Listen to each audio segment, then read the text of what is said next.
You just talk about it all the time, get people as excited about it as you are. They won't ever be as excited about it as you are, but just keep going. And then eventually, boom. Ladies and gentlemen, welcome to the Carganilla Online Variety Entertainment Podcast. Here's your host, Paul Carganilla.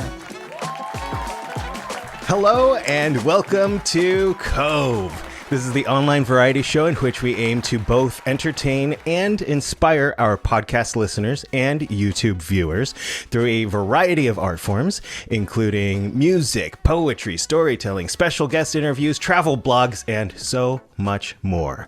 I'm excited to introduce everyone here in the Cove community to a new friend of mine. She's an actress, writer, director, producer, and podcaster. She's a cast member of a film you all know I regard as one of the finest movies ever made, James Cameron's Titanic. And I'm so excited for this conversation. But first, of course, we have to say hello to my co-producer on this episode, producer Craig Jackman. Hello, producer Craig. Hello, Paul. I'm rubbing my hands here. I can't wait for this amazing interview that's going to take place. Yes, and I'll tell you a little bit more about her before we officially bring her in. But after many years of working as an actress in film, television, and theater in Britain and America, Alexandra Boyd turned to screenwriting, directing, and producing, which is her focus now.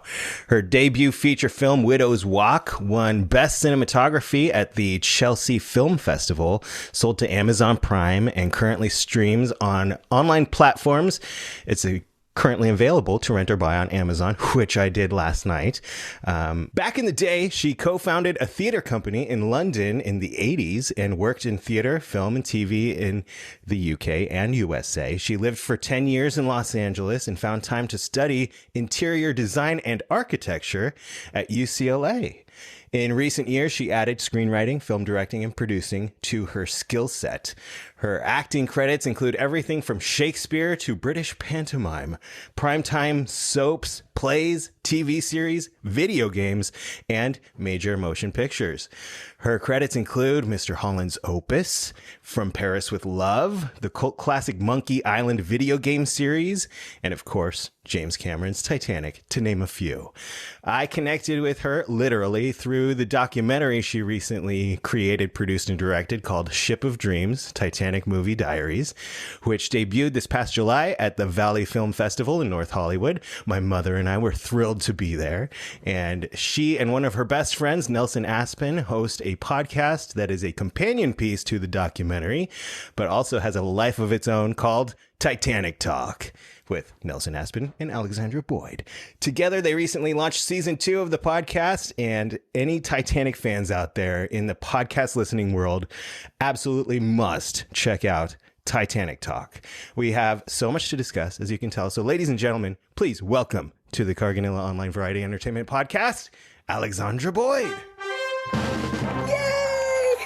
Gosh, you can tell how old I am by the length of that bio, can't you? I must have been going for a long while.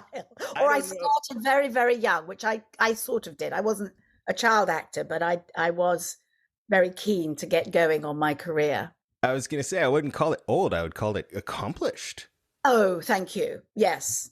Lots of different things. I think, actors now, especially, I wish I was starting out now, because actors get to create their own stuff and film their own stuff and write it. And we were never encouraged to do that at drama school, really. We were encouraged to start theatre companies and do Shakespeare or new plays or devise plays, maybe.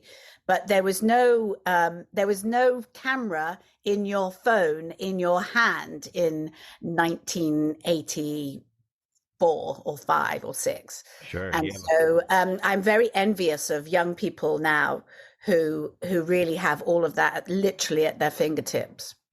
I tell people all the time, like, I didn't focus on, like, I knew I wanted to be an actor. I wanted to be on stage and in front of the camera.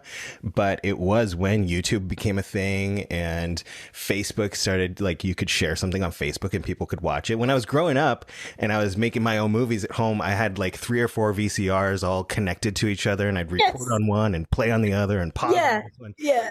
But now people walk around, these kids, these kids No kids of today. No with kids. a movie studio in their pocket. Yes. Yes. The blessings they have no idea they have. No, they don't know they're born. No, it's quite, and I've said this many times too, that I would have started directing much earlier if it had been. I walked around my acting career going, well, I couldn't possibly be a director because I don't know about f-stops, and that camera is way too complicated for me to understand. So, what I was doing was reinforcing that it was a very technical thing and it was a very male-dominated thing because that's all I saw. That's Right. all in my entire career that you've just very kindly read through, I probably have been directed by 3 women total. And 2 were in theatre. 1 was in television and she was having a horrible time. I was like, I don't want that job. Oh. I could tell that she was really being watched, and she felt watched. This director on Coronation Street, which is a huge primetime soap in the UK, and it was all like, oh, we've got a woman directing this week. It's a novelty. It's a woman, yeah. And so I was like, no, I'll just stick to learning my lines and not bumping into the furniture. And then somebody asked me to direct something, and then it was all game over because I was like, this is the bomb. I've got to do more of this. How do I get to do more of this? And of course, you get to do more of it by creating your own stuff. So that's kind of how that happened. Absolutely. And I do want to dive back even further to like what started you on the path to being an entertainer in the first place. But before we do, I can't skip over a little challenge that I present to each of my guests at the start of the episode. And so I've read through all, as you mentioned, a list of your professional accolades, but we'd like to hear about all the stuff that's not on that list. All of the things about you that aren't professional, aren't about your career, just anything you can think that you can tell us, everything that we wouldn't find out in a bio or on paper in 60 seconds or less. In 60 seconds or less, I would say that I am a pug lover. I have loved on pugs since I was about 6, and my godmother had a pug, and it was the joy of my life to spend 2 weeks of the summer at her house. And now I have pugs of my own. And if you listen very carefully, there's 2 snoring away in the background right now. And also in my 20s, I was sort of horse mad as well as drama mad, and I played polo. My then husband and I had 2 polo ponies, and every Wednesday we'd go and do chukkers, and at the weekend we'd play polo. And I was the only girl that wanted to actually get out there and play and not just be a groom. So I was very much sneered at, a little bit like I'm sneered at sometimes now as a director. But yeah, is that 60 seconds? That's 50. Close enough. Let's throw it back to very, very early young Alexandra Boyd. And how did you get bitten by the entertainment bug? I probably in ballet class, I sort of came from this sort of middle class English background where all the little girls got sent to ballet, and I loved it. And I was probably quite good at it until I was about 10, and then your body dictates whether you're going to be a ballerina or not. And you're like, oh, I really like tapping and modern dance as well. So that fit. And so I was on this path to be a performer and very much, in the school plays and everything, which again were very sort of in your lunch hour rehearsals. There wasn't anything specific at my school. It was a very academic school. And then I got a place at a theatre school, a theatre college at the age of 16. So all of my contemporaries at school were going on to a sixth form, or what you'd call high school, and university, Oxford, Cambridge. They were all terribly bright, and I was sort of just bright enough to be there. And so I was like, you know what? Why don't I just go and dance for 3 years?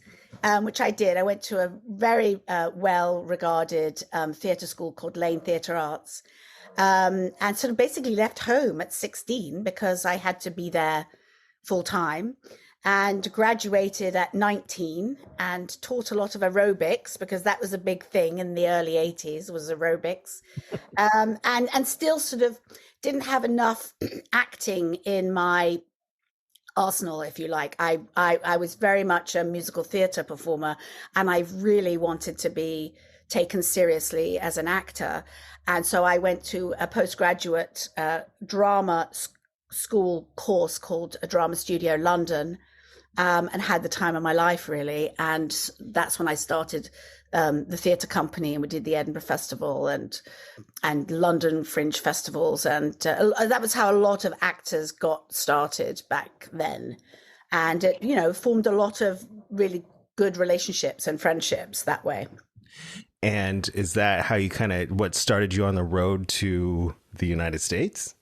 No, an American did that. Oh. I married an stationed in the United States Air Force in Suffolk, which if you've been paying attention to my film, Widow's Walk, is somewhat connected. The stories there was a thing in Suffolk and Norfolk, and it had come from the Second World War, because there had been Americans stationed there since the war, and they'd say, "Oh, them Americans, they're oversexed, overpaid, and over here." And they were falling in love with women and taking them to the United States. And in 1989, that's what happened to me. So I ended up in Florida, which was not my favorite place. I'm sorry if anybody from Florida is listening. I'm sure you love your state, but I cried myself to sleep every night because I was nowhere near any work. We were at another Air Force base near there in the panhandle of Florida, and it wasn't quite what I expected. Well, how did you get to Los Angeles or New York or wherever your film? I got to Los Angeles via Seattle because a friend of mine, my marriage sort of was falling apart, or it fell apart. And she said, "Oh, come to Seattle. There's tons of theater here." So I packed up a car and my cat, and I drove across the United States of America. I probably couldn't have driven further from West Palm Beach, Florida to Seattle. I didn't go across the middle. I went all the way, the longest way, kitty corner to kitty corner, as you say here. Yeah. And I loved it. I loved Seattle. 2 years here, which also folds into why I'm back in Washington now. But that's like a 30-year journey that I have to tell you about. Yeah. And then I got Mr. Holland's Opus, which was shot in Portland. And I had a little conversation with myself, which was, if you're gonna have a film career, and that was the other aha moment too, like being in a movie was so different from being on stage and in a play. I was like, this is great. I want to do more of this. And if I want to do more of it, I had to get my ass to Los Angeles. And so I packed up my cat and everything again, and I drove to LA and was there for 10 years. Wow. So how did that audition come about for Mr. Holland's Opus up there in Portland? Well, I had done a play with Richard Dreyfuss, who's the star of that film. And it was in Sun Valley, Idaho. He had a home there and he would spend winters there. And there was this little tiny theater company.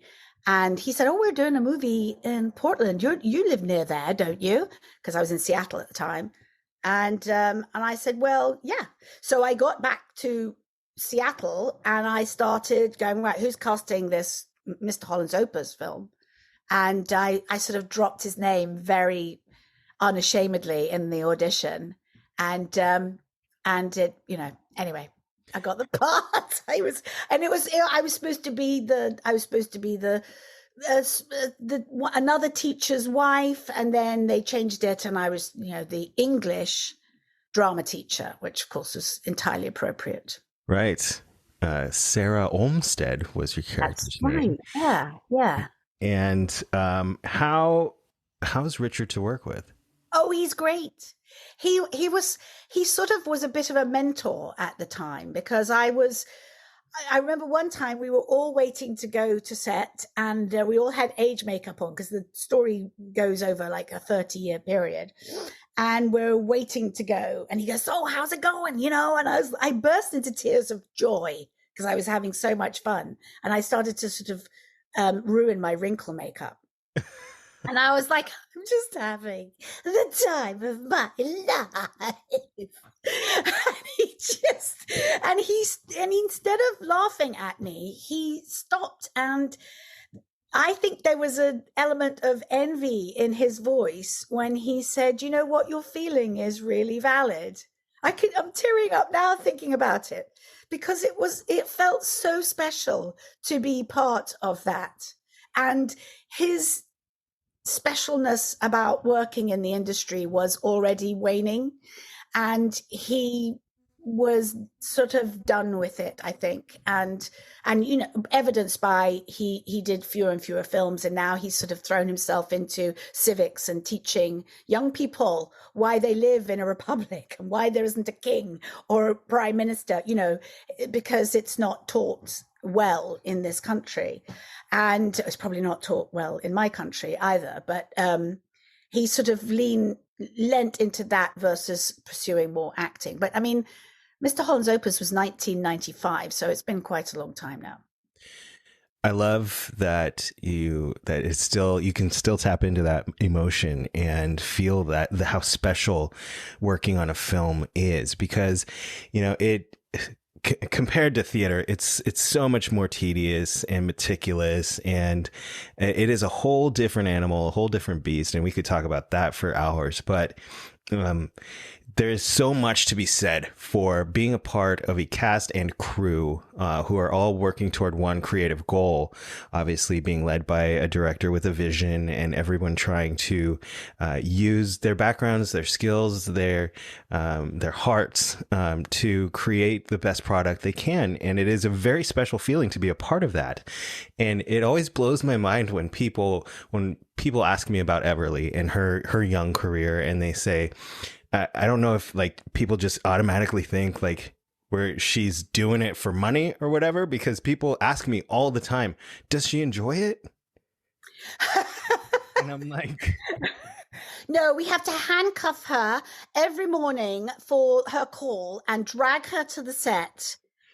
Because it's hard. Yeah, it's terrible. I think it's just child labor laws that don't cover what she has to go through. And I think it speaks to the general public's idea of filmmaking just being a money grab or something like that. People they don't understand what an accomplishment it feels like, and how special it is to be a part of that, and how much love is in these projects. It's absolutely right. And you're making me think of a moment in Mr. Holland's Opus where he's retiring and all of his students have come back to, it's a very moving movie. As the cinematographer at the time said, it's a full hanky movie, because there's, tugs at all the right heartstrings. And he's walking down the aisle of this auditorium. Everyone's clapping, and and every time we do it, I'd get choked up at the emotion that was being evoked, somewhat artificially, but it was so artificially good that it would move me, right? And the first AD at one point saw me kind of get tears in my eyes, and an extra saw, "Why are you crying every time we do it?" I said, because we're allowed to, because we're paying homage to this character. But it was so easy. And the first AD said, "Isn't it amazing that we are recreating reality in the most infinite?" When you do a play, the conceit is there's a bunch of people on this side of a stage, and the other three sides of the room are taken up by a bunch of other people acting. But the skill of movies is that you don't see or feel the acting at all. And and there was another point where there was the camera was on a crane, and it was following Richard up the steps of the stage where he was going to do a "thank you so much for coming" speech. And he was leaving little dusty footmarks that the camera would have seen because it was flying over our heads and onto the stage. And I would watch the props guy watch the camera. And then when it was out of shot, when he was guessing it was out of shot, he was going up there with a little duster and dusting the footprints off. And I said, look at you. He's like, oh, did you see me doing that? Yes, thank you. Because I recognize the enormity. Like you said, the sharp, pointy end of everybody's job is to get the shot. So his job in his mind was, well, we can't have dusty footprints on the treads. Yeah. It's just a large group working toward a common goal. And whether it's in filmmaking or entertainment, that's always something special to be a military, because it is like a military operation as well. But everybody knows their rank and their place. So it's, it when it works, it really works. Yes. And I can't wait to talk about your experience as a director. But before that, we need to get to another epic 90s film that you are a part of. And I learned about how you got involved with James Cameron's Titanic through whether it was Titanic Talk podcast or Unsinkable, where you and Nelson were guests. But can you give us a 3,000-foot bird's eye view of how you got involved in Titanic? Yes, I can. I had not been in Los Angeles very long at all. I didn't have representation, but my friend Matt Flanders, who's still a really great friend of mine, was working in a manager's office, and he had seen the breakdown and essentially they were looking for British actors. And he's like, I could lose my job if anyone knows that I'm telling you. Because you remember back in the day, it was all cloak and dagger. And, the actors couldn't know what jobs were out there. That was for the agents to filter through. So I wrote and sent my headshot and called with my English accent, my best English accent. And Mally Finn called me in eventually and said, come back next week, please, because there are no lines for this character. But imagine yourself on the Titanic in 1912. And that's how Nelson and I already knew each other. We were very good friends. And I was at a party at his house. And I said, I'm auditioning for the Countess of Roths in Titanic next week. And he overheard it and he went, oh, the Countess of Roths, who steered the tiller of lifeboat number 9. I was like, how do you know that? He said, come with me. And he had this shelf full of videos and books and a piece of coal that had come from the wreck. And I think even at one point his dad bid on a steamer chair for him or a life jacket or something, because he was obsessed with not just Titanic but ocean liners and disasters. And he can tell you every frame of the Poseidon adventure as well as every frame of Titanic. So he helped me put together a monologue, and I went in and I did it on camera, and then I didn't get the part, somebody else did. And I was like, okay, well, that's that then. And then my pager went off when I was at my catering job, and it was I had to wait till I finished my shift and go and probably get a quarter and go into a payphone. No, I called, and it was the casting office to say that, yes, that part had been cast, but James Cameron had said, find Alexandra something else to do. And it was the lady with the eyebrow for the lady going, haven't seen that in first class before. Well, we do see your character a couple of times. First, yes, boarding the ship with your dogs. Mm-hmm. They weren't pugs, though, were they? No, they weren't. And then we see coming down the staircase for that first class dinner scene. And then we see you as Leo is led into the dining room, and you, as you just mentioned, make some eyes at him. That was my specific direction from Jim. It was like, look at Jack. Because again, we had a script, but we didn't, you get slotted in slightly out of context. So he was like, yeah, just look at him like, haven't seen anything like that in first class before. He certainly stood out. And I guess we talked about that a little bit too, about those layers of intention that James Cameron put into the film. It's like, it's so small, it's so subtle, but he just catches one first class passenger going, that's somebody different. Mm-hmm. Even though he washes up nice, he's got the suit on and everything, she hasn't seen him on the ship before, and he gives the audience just a slight recognition of that. It's so clever. Brilliant. And then you had lines in a scene that was cut? Yes, I mean, I only know one scene that's deleted now.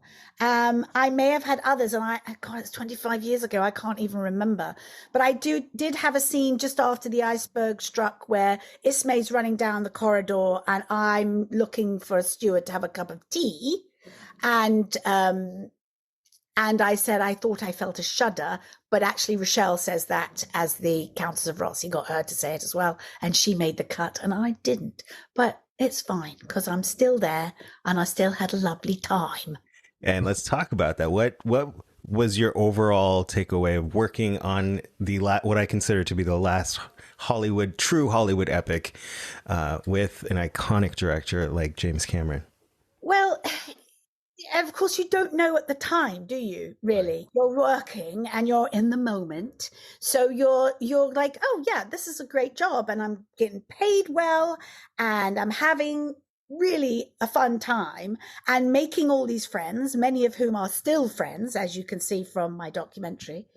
And I think what was mind blowing was the set and that 90% replica of the ship. There was one point when we were doing the gangplank with the dogs, and the first AD, Josh, he'd get on the old bullhorn and he'd go, okay, everybody, look up at the ship like you've never seen anything like this before. And I looked at Rochelle and I said, what is he talking about? I've never seen anything like this before. That's going to be tough. Right? It was, and everything, famously was flopped. So all the signage was reversed. So that was a bit of a question, and all the extras, and it's, I can't, that's all I can say is that there was nothing about it that wasn't fantastic. Extra. There was nothing about it that wasn't fantastic.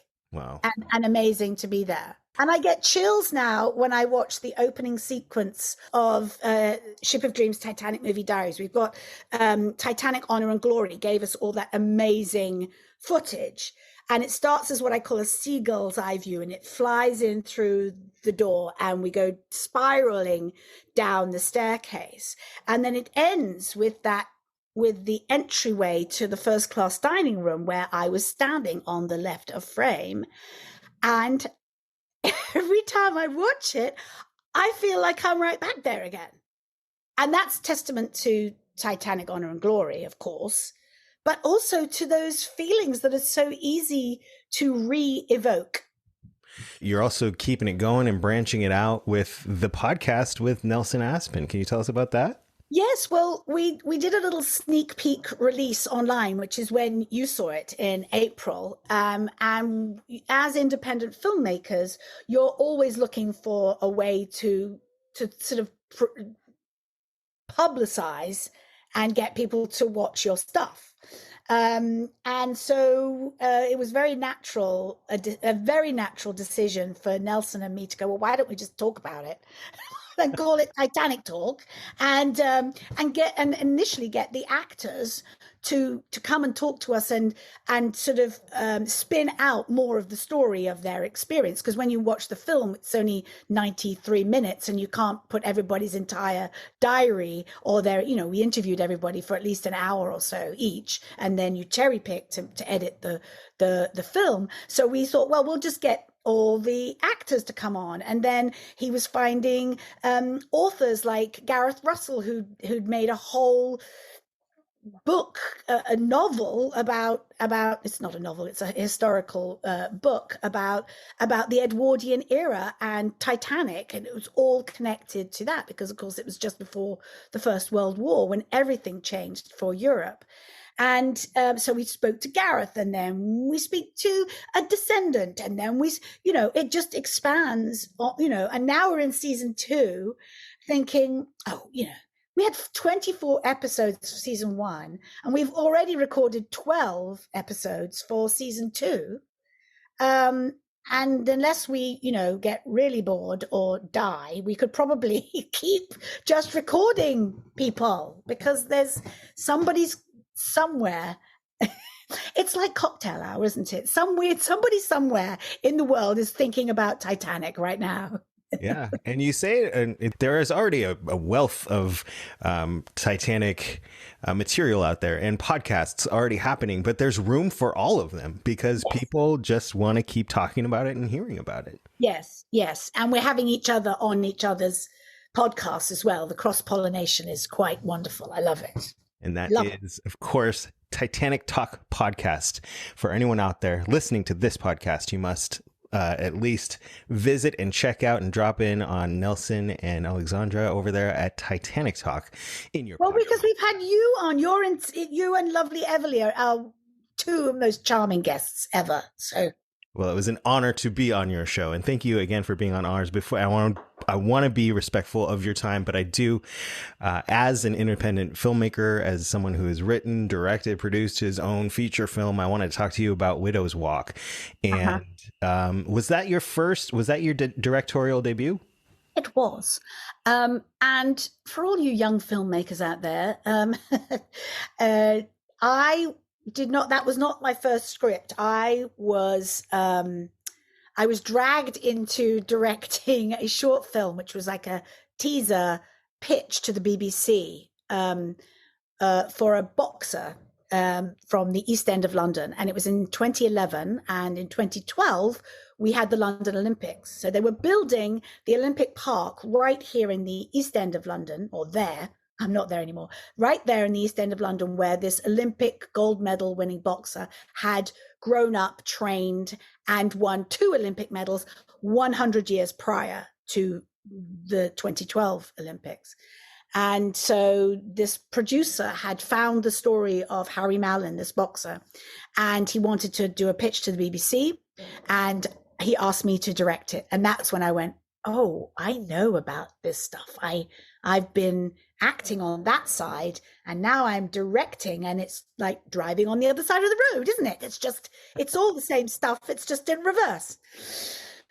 Anyway, so I did that, and then I expanded that story into a feature film, which was this epic boxing Olympic, and then the First World War happens, so the boys all go to the trenches, and then they come back, and £50 million starting price for this epic script.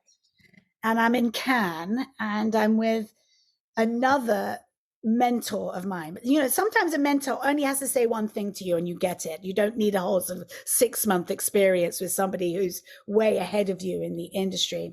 Right. And Ian Smith it was an executive producer of Mad Max Fury Road, Killing Fields, the other Olympic running movie, Chariots of Fire. So this man was like, I'm at lunch with Ian, and he had read my script, and he was like, well, Alexandra, I think you're onto something. I think this is good, but they are not going to give you 50 million quid for your first film.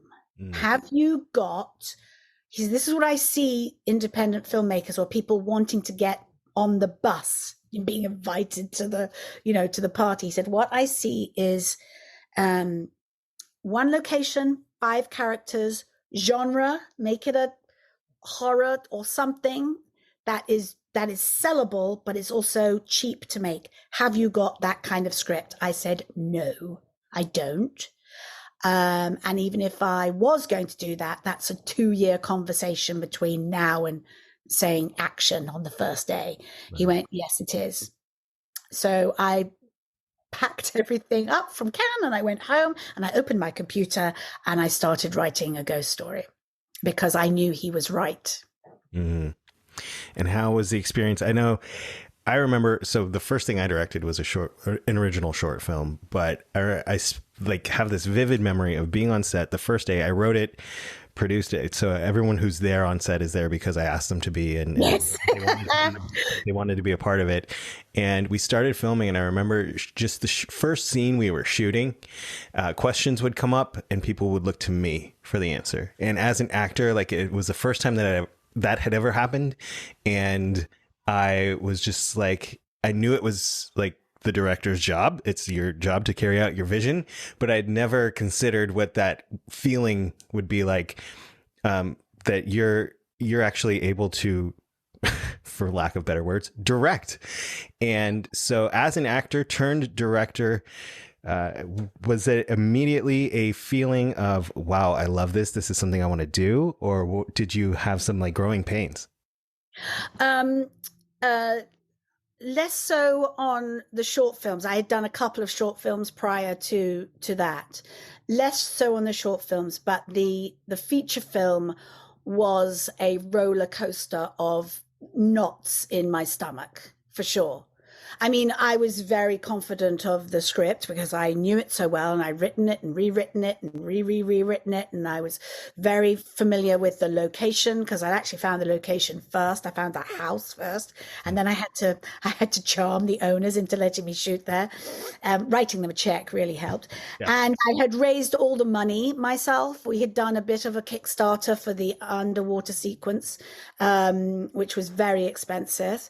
And I just felt, oh my gosh, the money is just evaporating and the time is evaporating. And if we don't make the day and then I'm in the edit and I've got a big hole in my story, what are we going to do?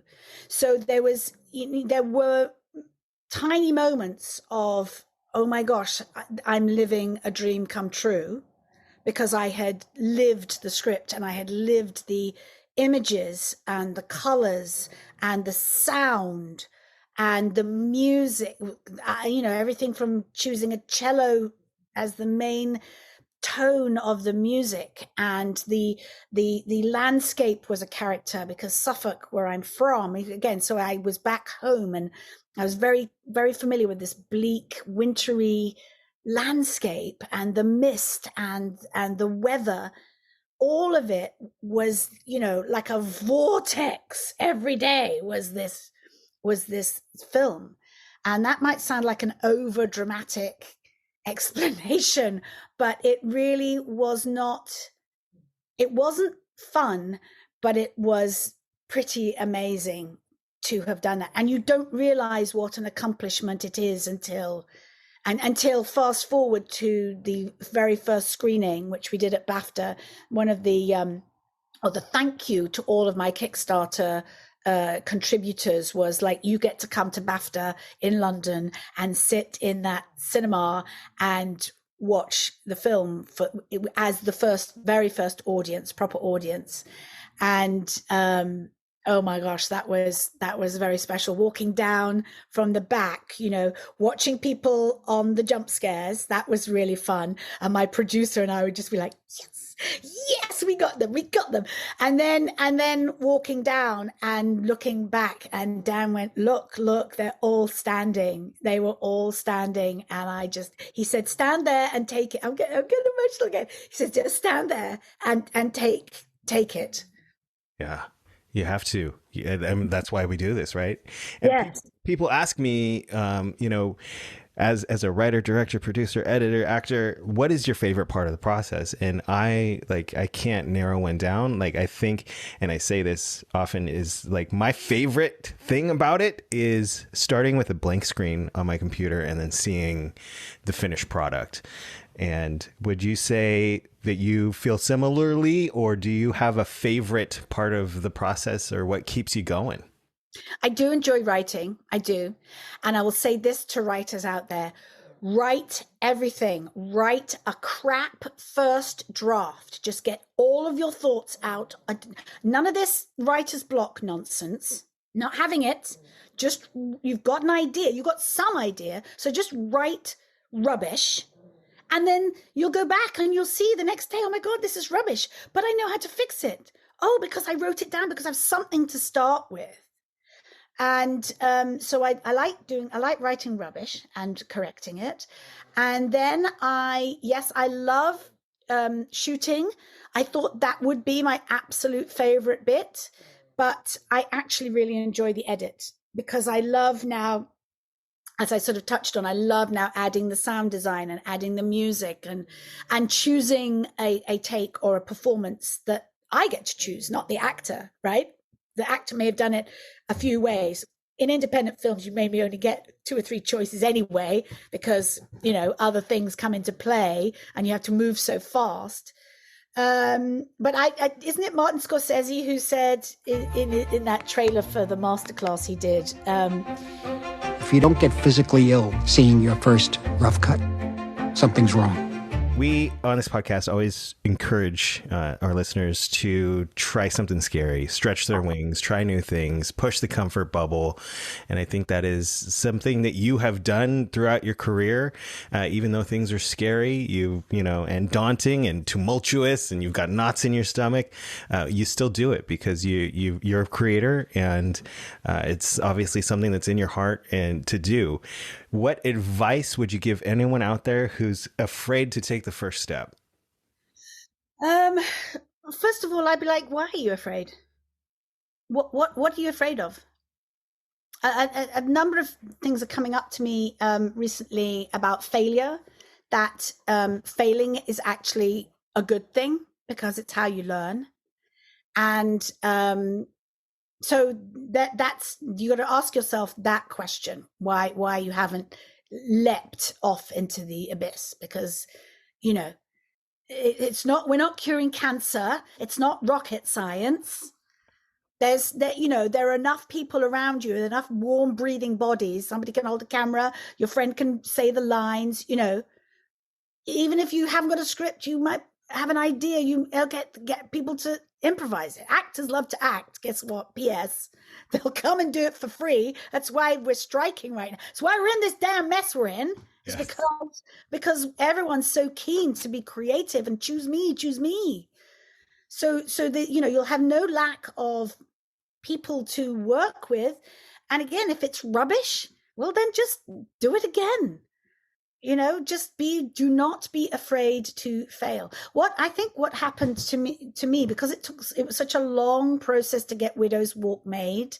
And my lovely friends, I was in this gospel choir and we would all go for a drink after rehearsal. And, Alexandra, how's your movie going? I said, well, it's going about the same as it was 2 weeks ago when you asked me that question. And I just knew that I had to keep going, that there was a point of no return at one point. Like I got enough people involved, or I'd raised just enough money that I couldn't give back, or I'd started to spend it, that you just had to keep plowing forward. So what I would say is, like, get yourself to a position where you can't stop or go back. And it's quite an easy thing to do. You just talk about it all the time, get people as excited about it as you are. They won't ever be as excited about it as you are, but just keep going. And then eventually, boom, you're at a film festival or at BAFTA showing people what you did, and they are immensely impressed. And then they look at you like, how did you know how to do that? Learned along the way. Yes. And so you're also running a nonprofit right now, or can you tell us about that? Yes, well, Artemisia's Daughters is a nonprofit that's encouraging, inspiring, empowering young women to make films, because it's very lonely on my own sets sometimes. And also, as I touched on before, I did not see women directing coming up, or doing sound design, or running the camera, or, we want to expose young women to the notion that that's not just a man's job. And so last summer we shot a short film in London, and it's almost finished. Like, it takes forever because you're asking for people's free time and so forth. But we had an almost all-female crew, so the young actresses in the film were shot by women, and then when they weren't in a scene, I made them hold the boom or work the clapper or whatever. So they learned how to upgrade to the next scene or to the next take or whatever. And I just know that, you've got to see it to be it. And we're called Artemisia's Daughters. I don't know if people are familiar with Artemisia Gentileschi. She was a Baroque painter and a contemporary of Caravaggio, and just after the Renaissance, and her paintings are amazing. And she's still, and I've done it myself, she's still mistaken for her male counterparts. Oh, wow. And so I feel like we're standing on the shoulders of artists like Artemisia Gentileschi, who there's another whole story how she was raped by her art teacher and she went to court and accused him and everything. And so she's got this amazing origin story herself. And I felt like we are the daughters of women like her and many more that have come before. And if I can do anything, it's tell my story. I didn't start directing till I was like 49 or 50. Yeah. And that's too late for me now. I wished I'd started a lot sooner, but I didn't see it. So I'm making sure that if there's young women out there who have an inkling to be filmmakers, we are part of that process for them. Where can people find information on that? That's artemisiasdaughters.org, because we're non-profit, so we've got an org at the end of it. And again, subscribe to that and you'll find out, we're always raising a bit of money. We've got a GoFundMe going.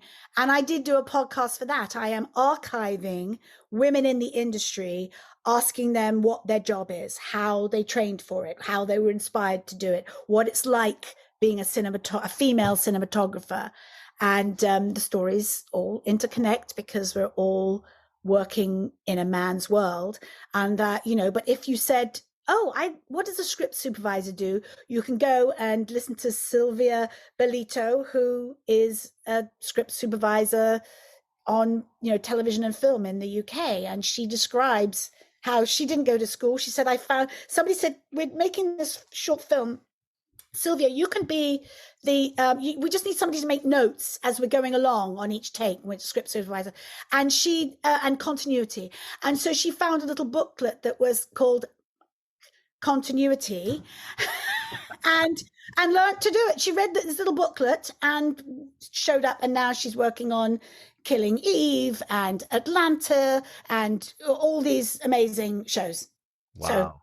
And so is that podcast called Artemisia's Daughters podcast? It's called Fierce Female Filmmakers. I love that. And I can't thank you enough for joining us today on the show. I encourage everybody out there to check out Widow's Walk, this journey that Alexandra plowed through the point of no return. And it's out there for you. You can find it on Amazon and other streaming platforms. Check out Titanic Talk podcast, of course, and Ship of Dreams Titanic Movie Diaries. Where is that right now in the process? About, I don't know when people will be listening to this podcast, but it's about to go to market, to the American film market next week. So although I don't have anything to share at the moment, if you subscribe to us on our website, which is shipofdreamsfilm.com, or follow on Instagram, which is at Ship of Dreams Film, or follow me, which is a contraction of First Class Woman, which is my character in Titanic, FSTCLSSWMN. I just took all the vowels out. So it's First Class Woman. And Titanic Talk is Titanic_talk_podcast. All of these places will bang the drum when it first becomes on a streamer, or first, what it should be, the film, not to spin it out, but what we know we've done is make a 93-minute commercial for Titanic. So it should be right next to wherever Titanic's playing, which is frankly everywhere. It should be the companion piece on your menu, because I say this because it's been said to me over and over. When you watch Ship of Dreams Titanic Movie Diaries, you then have to go back and watch Titanic, because you won't watch it the same way again once you know these backstories and so forth. You'll look for all the new friends you made in watching the documentary. That's right. And I can attest, first person witness to how amazing Alexandra is at staying in touch. If you give her a follow on Instagram, and thank you for being so generous with your time and tying this whole community together. You have been a huge piece of glue to bring everybody together around Titanic, but just The love and support in the whole community is amazing, and you are at the heart of that. So thank you. Well, and I'm going to say to you again, Mr. Carganilla, that you must not put on the shelf your directing career if that's what you want to do. You can have gaps in between, and I know you have a family and all that stuff, and life takes over, but you're clearly never too old, because I'm older, and you if you've got stories to tell, just tell them, and don't think like you have to put that aside because there's these other things. Just keep it rotating. I appreciate that, and I expect to see some evidence of that. Okay. Craig's going, yes, you tell him, Alexandra, you tell him. I won't let you down. Right. See, I'm your mentor now. See, I'm paying it forward. Yes. That's all you need. That's all I'm going to say. Lesson taken. Okay, good. Marvelous. Ladies and gentlemen, give it up for Alexandra Boyd. Yay, thank you.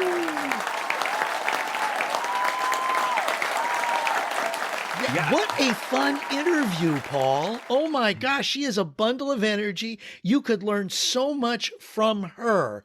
I mean, anybody could, because she's engaging. Absolutely. And just so kind, and with an open heart, an open book with an open heart. She's awesome.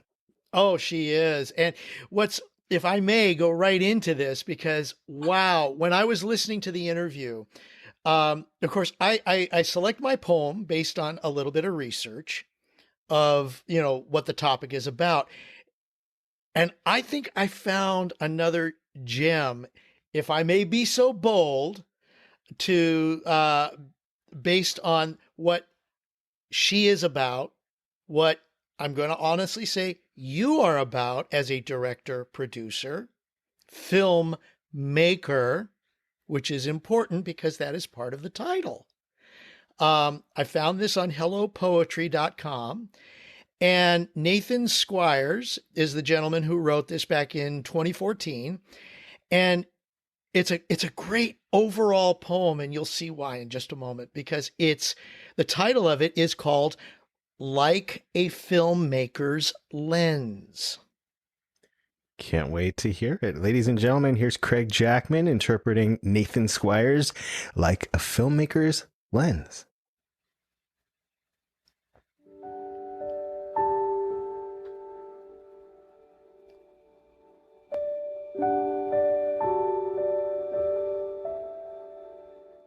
Fade to scene, palette, blue and green, wide shot, mood, serene. Establish view, a stock or few, pan right to view a distant two. A hazy rim, we cut to him, so clean and prim, just as we hear the hymn. A tear rolls down his chin, the brightness dims, music shifts to grim. Cue the screams, cut the scene. We're back in the now, and the mood is mean. He's back in a view, palette, black and blue, the shot askew, the moods muted, sounds of shooting, cue dialogue, look what you did. Camera jerks, extreme close-up, a smirk, let the antagonist work. The wire crew's here, hero sheds a tear, signal stuntman on the tier. Orchestration on my mark, deliver line, then cut to dark. Lights back to reality. The view won't change. You see, there's no crew or doubles, just a wide sea of troubles. No second shots, no calling cut. It's all open shut. It's not like a filmmaker's lens. It's just not pretend. Let me script this out. What you're all about. An overconfident lout, but backlit with doubt. All part of a cast, direct you like I did the last. I see that you're ferocious, but you're hardly fast. Now I'll produce the fear as the shoot draws near. I've got the schedule set, we're not finished here. You're calling cut, but I'm just cutting you more, and then I'll edit you out on the cutting room floor. I appreciate that you feel you've come so far, but never forget this is my movie, and I'm the star.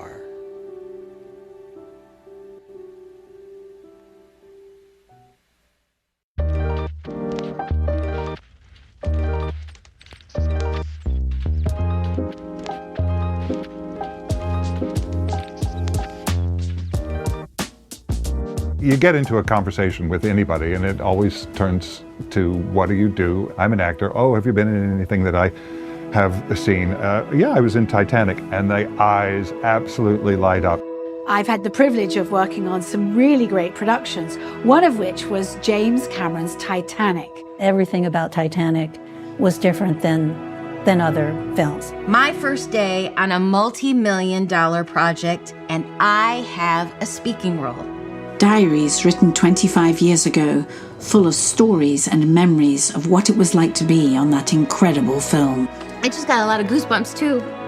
I'm dying to read this now. I'm like, it was terrifying. My screams were my own, not my characters. Oh, I'd really kind of forgotten that moment. I think that we all had times of being disturbed by the truth of this story, and also had times where we simply had to force ourselves not to think about it, or telling the story would have been much more difficult. I was standing there with Kate Winslet in my arms, James Cameron giving me direction, losing my absolute shit. Dreams totally do come true. But I tried to think what might have happened had I been sober. If you survived the Titanic, you'd survive anything. Because I didn't go to film school, I had a front row seat watching James Cameron put his film together, not just any old film, that film. I'm always happy to share the fact that I was in Titanic with people because it makes them light up. The film gave me so much hope as a young gay kid. It gives you hope that things are going to get better. Can I hug you, just the fact that you're in? And I knew. One thing that I wanted to step back about when we would talk about how, would it be a flop or not?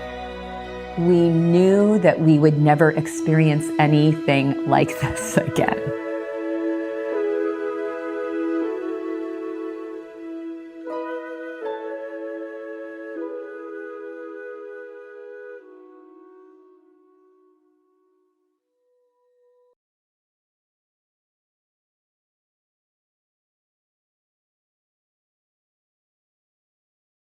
I put the coat on her!